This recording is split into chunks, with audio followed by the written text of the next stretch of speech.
again to the Only You basic talk about complex psychiatric and psychological issues or mental health issues. Today, we're going to be chatting about the intricacies of psychiatric diagnosis, in particular in children in adolescence. And Dr. Pino, you and I have discussed this before.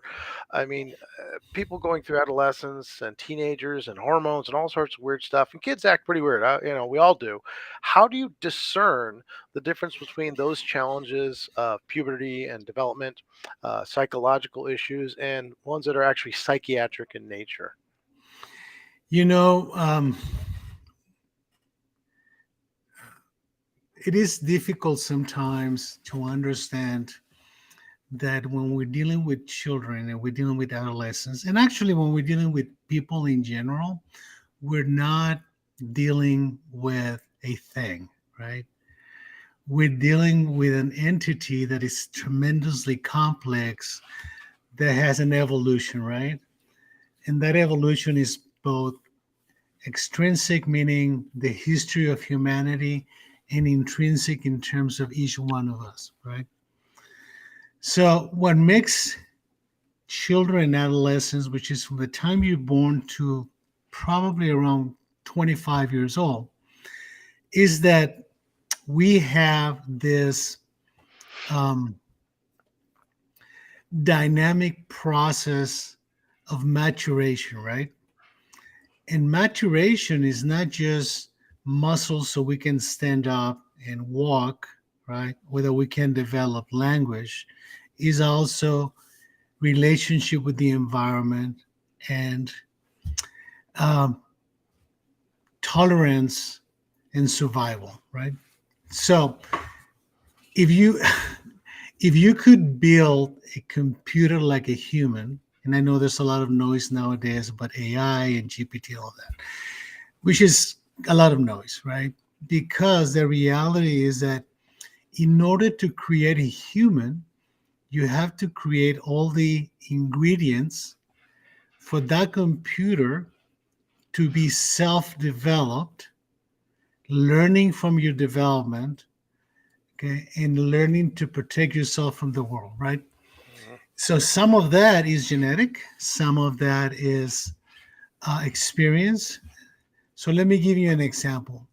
When you are born, you're born with a lot of more brain than you need. If you look at the size of the head of a child in relation to the body size, it's pretty huge. I Yeah. mean, kids have these huge brains, right? Why is that? Because you're born with all the substrate, right, to create a human, right? To all the neurons required, maybe not the connections yet, because in order for those connections to happen, you have to have experience. And some of the most basic experiences that a child or newborn has have to do with the interaction with mom and dad, right? Mm. So the mom smiles, the moment that mom is breastfeeding, the moment that dad is protecting, the child is internalizing all of those experiences and is starting to develop connections, right? We humans have kind of affected that process quite a bit. If you look at other mammals, you can see the horse, the baby horse standing up hours after uh, it's born, right? Mhm. And it starts trying to walk because we've been so protective over the last, I mean, thousands of years. We have developed, we have undeveloped the ability to stand up when we're born, right? So it takes us about a year to develop the neurological connections to stand up. I don't know, maybe in the age of the caverns, it happened in 3 months. Now it happens in a year, right? Because there's not as much need to run to protect yourself when you're being protected by your environment, right? So there are advantages and disadvantages genetically and epigenetically in terms of developing a way of being. Why am I saying all of this? Because just like standing up creates new neurons, every experience that child is having creates new connections and actually creates a process of pruning, meaning that the brain starts shrinking, but it becoming more specialized. So Mm. as we get older, okay, we don't need as many neurons, but we need a lot of more specialization.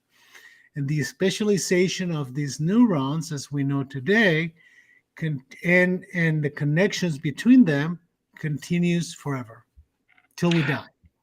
But you said, I know you've said in the past that the fundamental framework of the neurology continues to grow physiologically until 25.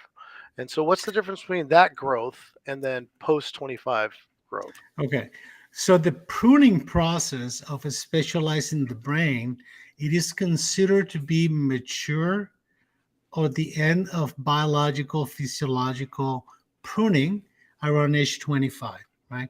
That doesn't mean that we're not continuing to learn. It doesn't mean that we're not specializing to some degree, but the speed, okay, of your maturity specialization is about 25 years, right? Out of It's about 25 years today. Maybe it was shorter, I don't know, 1,000 years ago. But right now, it's about 25. At 25, we have the tools necessary to survive on our own without making too many mistakes or too many impulsive decisions. Before that, a lot of stuff happens, right? So, because a lot of stuff happens, then there's also a lot more vulnerabilities, right? So, the child, assuming that is born with perfect genetics, right?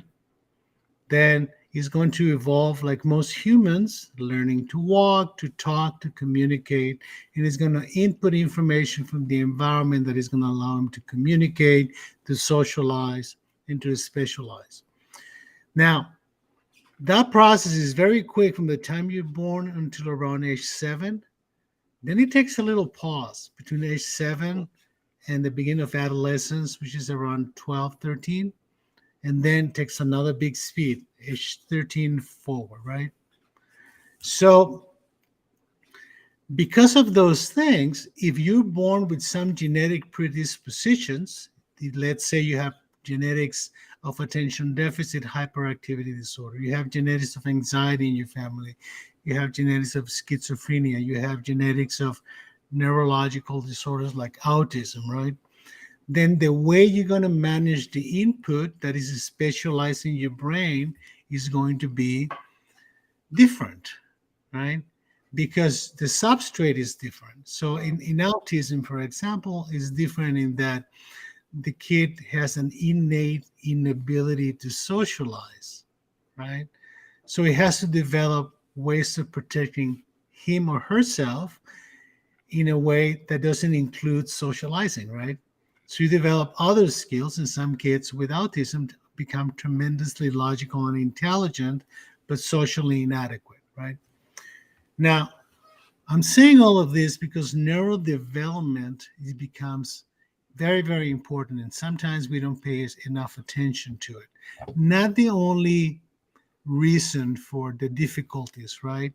But when we are going to be trying to understand a kid's behavior, not necessarily diagnose, but understand the behavior itself, we have to, as I've said before, we have to look at the movie.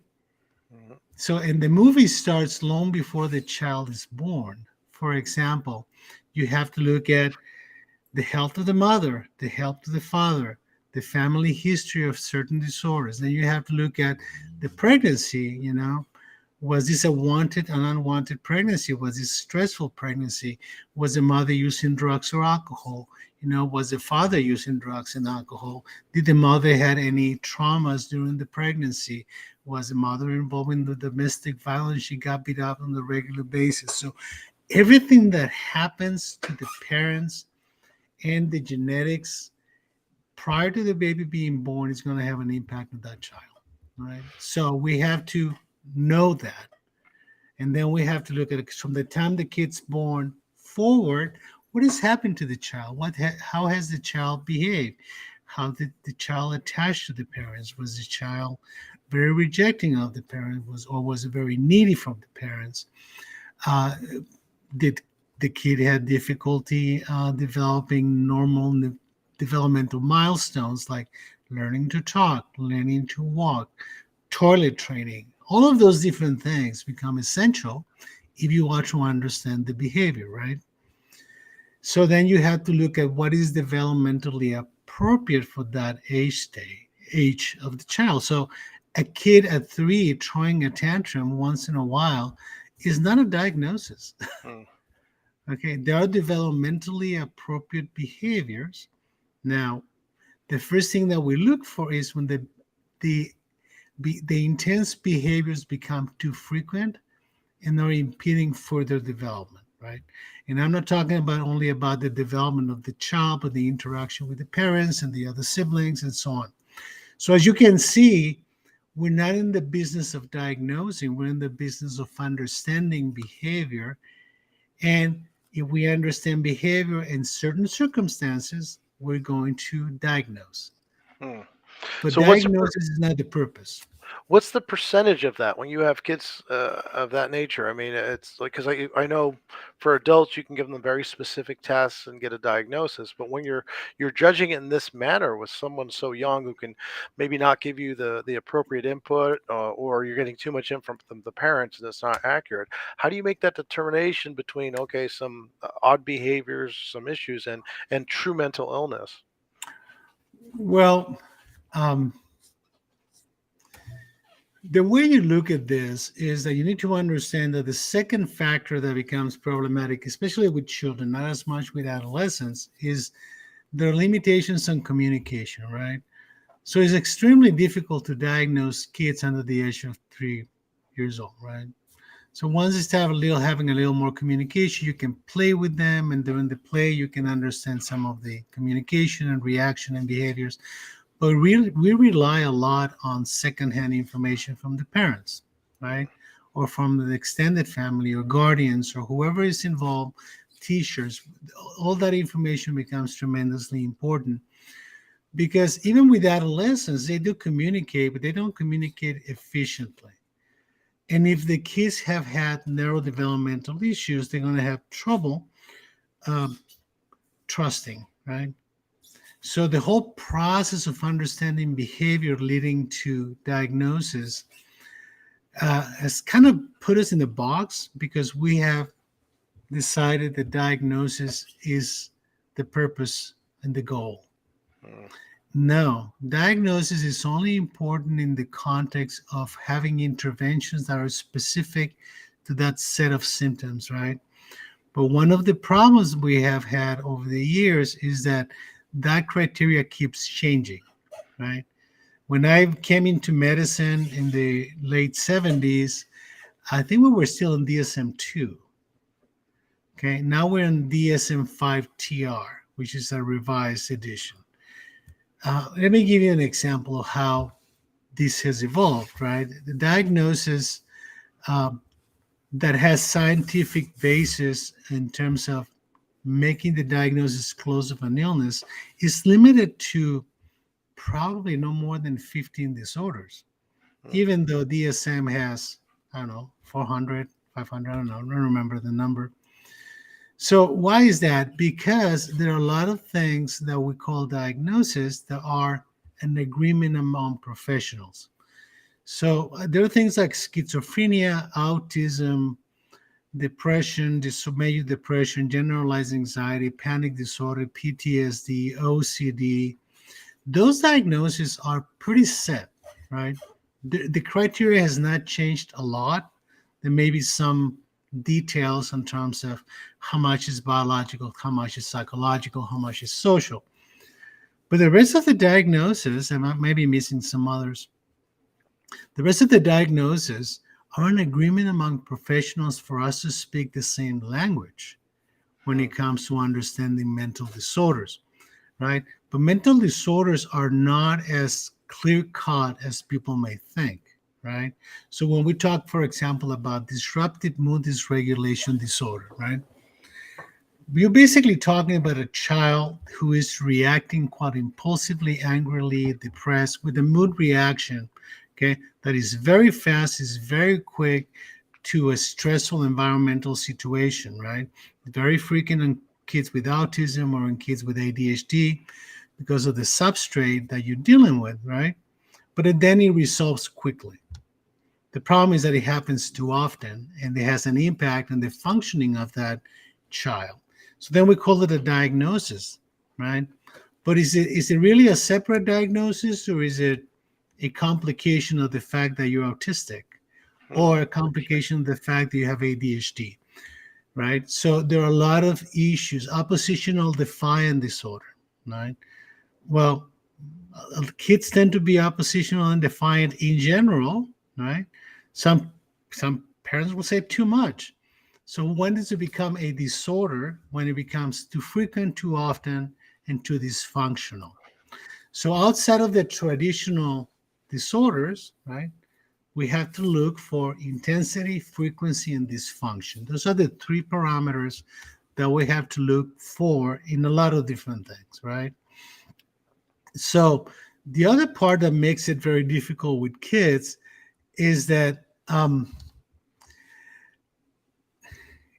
there's a concept we use in psychiatry and in medicine in general that is called comorbidity. Okay? When it comes to children and adolescents, because of all the different diagnoses we have, right, we tend to um, diagnose more than one thing, right? Hmm. So you may have a child, and comorbidity does happen a lot in the traditional, well-defined psychiatric disorders like major depression, generalized anxiety, psychosis, schizophrenia, bipolar disorder. Those diagnoses tend to be comorbid. So, for example, a child with major depression is likely to also have generalized anxiety disorder, right? But a child with attention deficit disorder may also have bipolar disorder, or the behaviors look like that. So part of the problem with making diagnosis in children and adolescents is that we rely on concepts that were initially developed for adults, Hmm. instead of looking at the neurodevelopmentally adaptive behaviors, right? So let me give you an example. A child who's been severely abused and neglected and has difficulty attaching to adults, right? And reacts with anger when an adult separates, right? Because he feels abandoned, right? And the only way he or she knows to bring the parent back is by throwing a huge tantrum, right? Acting out. So if that is the case, then um, is that really a disorder? Or is it a reflection of the developmental psychological issues of that kid? Is it actually protective for the child, right? But we tend to think in terms of pathology because of the intensity, the frequency, right? So the same thing happens with the development of personality, which takes usually into age 25. But you can start seeing some of those features. Is that really a disorder? So that makes it complicated because everybody wants to have an answer for a problem that can be fixed. So, at what age does that change where you can start applying the parameters again of adult um, testing and diagnostics for that? Well, technically, we start doing it around age 18, right? But that assumes certain things, right? And that is because most of the testing, and there's testing for adolescents too, most of the testing is standardized by age, right? Mhm. So personality testing, for example, can be used with teenagers, right? Uh, but you don't use standards for adults, you use standards for kids. So there's a lot of psychological testing, there's a lot of neuropsychological testing, there's a lot of standardized testing that can help you understand the child better. But there's no standardized testing to make any diagnosis. And that's another fallacy. If you do testing, you know what's wrong with my child. And that's not the case. That is one other tool, but it's not a substitute for the movie, right? So the movie becomes terribly important. Uh, and maybe I'm old fashioned, but when I went to medical school more than 30 years ago, actually about 40 years ago, when I went to medical school, we were told that tests are to corroborate diagnosis, not to make it. You're Interesting. supposed to make diagnosis clinically with the data and the history and the movie that you're seeing in front of you. And that may include the movie of the kids or the adult's life. But then you use the test to corroborate. I think there's been somewhat of a switch with the idea, if I do a test, then I know what you have. Well, especially with online access where people are self-testing all the time. What advice would you give to parents out there who are considering bringing their kid to a psychologist, or in particular a psychiatrist, at the different ages? But what would be your advice to them? The best advice you can give the parents is to know their kids. Okay. And the second best advice is that if you want to know your kids, you have to start when they're born, not when they're 13 years old. Unfortunately, um, with the fastness of modern society, okay, we don't pay attention. And I'm not talking about just people with ADHD. We want action, reaction, solution, right? We're not listening. If you want to know what's going on with your kids, you have to train them to talk to you, and you have to train yourself to listen to them, right? We talk too much and we listen too little. Now, but the listening has to have a purpose. And the purpose is to understand the child, not to correct the child, not to judge the child, to understand the child. Okay. You can do that in the context of placing boundaries, consequences, but I think we have to be respectful and know our kids. Okay. Trying to start knowing your kid when they're 15 years old using drugs and being suicidal is a little late, right? So at that point, the things change to the point that you had to use a lot more containment, right? But a lot of parents think that they know their kids, okay, but they haven't listened to them. And I have to tell you, because I've been doing adolescent psychiatry now for 30 some years, um, most parents are very well intentioned. Very few parents wake up in the morning thinking, how am I going to destroy my kid's life? Right? But very few parents have developed the ability to learn. And that's a very narcissistic, self-centered approach, you know? Because what I hear very often is, well, my dad didn't treat me like that, and I didn't end up being too bad, Hmm. right? Okay. Who's making the judgment, right? Because when we talk about listening to the kids, you also have to listen to the opinion of you from other people, and that requires a level of trust that we need to develop with our kids. You see, your kids will always come back to you for good or for bad. Hmm. Okay. They can be the best they can be, and they can be the worst they can be. And there's very few people that are going to let see that. You're one of them as a parent, right? Now, that can be a very painful process because you have to let the kids judge you. You have to let your kids criticize you because it's not about you, Hmm. it's about them. So we have a live question coming in about asking about that. So it's so hard to talk to your kids when they don't talk. You try so hard, but they just don't want to talk to you and share their feelings. What's your advice to this parent? What I suggest when you have a situation like that is that you make your presence available. You see, you have to train your kids to know that you respect them not talking to you, but it doesn't mean that you're going away. Okay. And that you have to be non-judgmental. The moment that you start judging their way of connecting with you, right, you've lost. Because even when they're being negative, okay, they They're are communicating. communicating with you. Yeah, my, So my, my wife has been very lucky with that for sure. She hears a lot from her kid for the most part.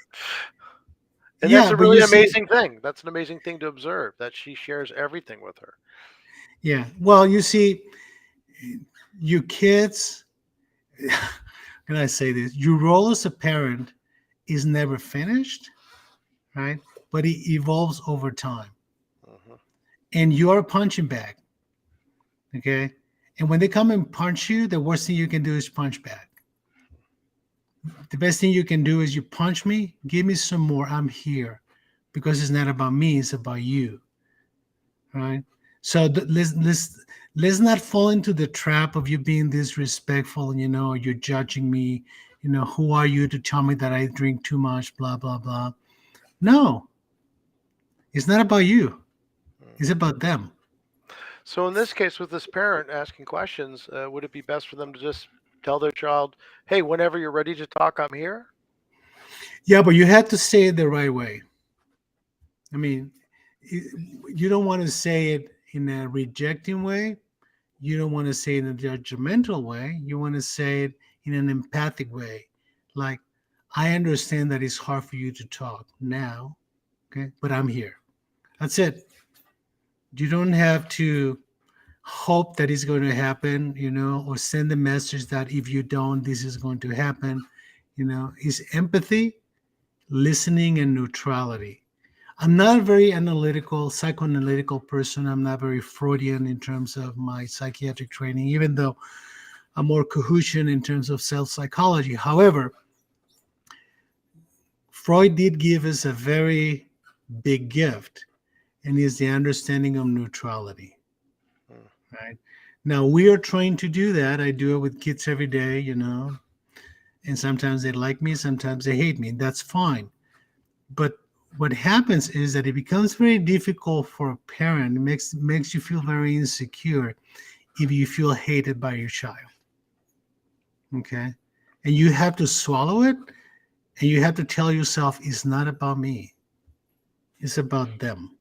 Did you think that's why some parents, especially some of these contemporary parents who can't handle quote unquote their kids, very often push them off to a therapist or a counselor because that's a person who can listen with neutrality and be empathetic instead of the judgment. Because so many, I mean, we've talked about this before. So many parents, when the kid says, "Hey, this is how I feel, this is how I think," if they don't agree with it, immediately judge or punish them for that mindset instead of just listening and allowing understanding where they're coming from. Then that becomes a particular issue with adolescents, and that is because to understand adolescent behavior, you need to understand adolescence purpose. The purpose of adolescence is independence. The purpose of adolescence is the lion that gets kicked out at a certain age and say, go and find your woman and have children, and if you want to come and compete with me as father, we can do it later. The kid's doing that naturally. He's genetically programmed to do that. Okay. So the kid wants to separate. But it's a lot easier to separate being angry and rejecting than to being sad, right? Hmm. So kids start showing their colors in terms of, I don't need you, I just need my friends, That is going to change over time. So some degree of that is expected, and we have to train ourselves as parents and grandparents to tolerate it, right? Now, Is how that, do we, by the way, is that why you think the grandparents seem to do it better than parents? Because well, there's that little separation. I think that there's something to be said, and I have grandchildren. There's something to be said about your ability to listen. Okay, you are already trained. Okay, okay? And you can see uh, the attempts of her children. I have a daughter who has four kids, and she's trained on this field too. I see her intensity, her frustration, right? And my job as a grandparent is more of containment and understanding and hearing and soothing. So it does take a village, right?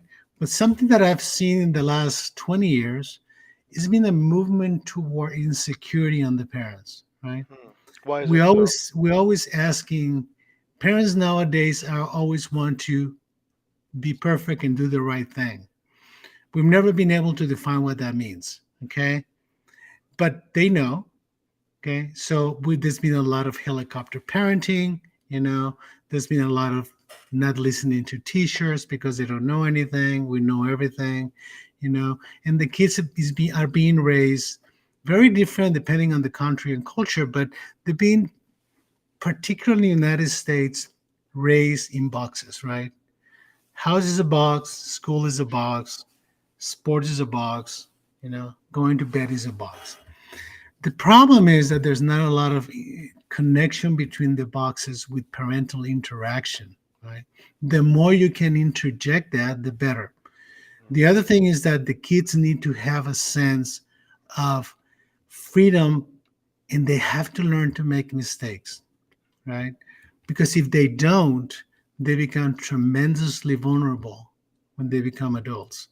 And that's going to be very painful for them. And it's going to be painful for the parents to see your kids suffering because they feel uh, unaided in terms of how to solve this problem, mostly having to do with emotional maturity. Kids are growing up very fast intellectually. There's too many tools for them to become smart, but they're not taking risks that they're learning a lot from. Hmm, interesting. Well, once again, doctor, a very impressive array of information to provide and a very deep dive. Really, we could continue for quite a long time on this, break it up into its subparts. Thank you very much for the live questions Yeah. coming in, and we'll see you again next week. Let's do it again next week. We'll find something else to talk about. This is a never-ending learning experience for all of us. Parents, professionals, teachers, everybody. Okay? It's a pathway. We'll get there. Take care. Take care.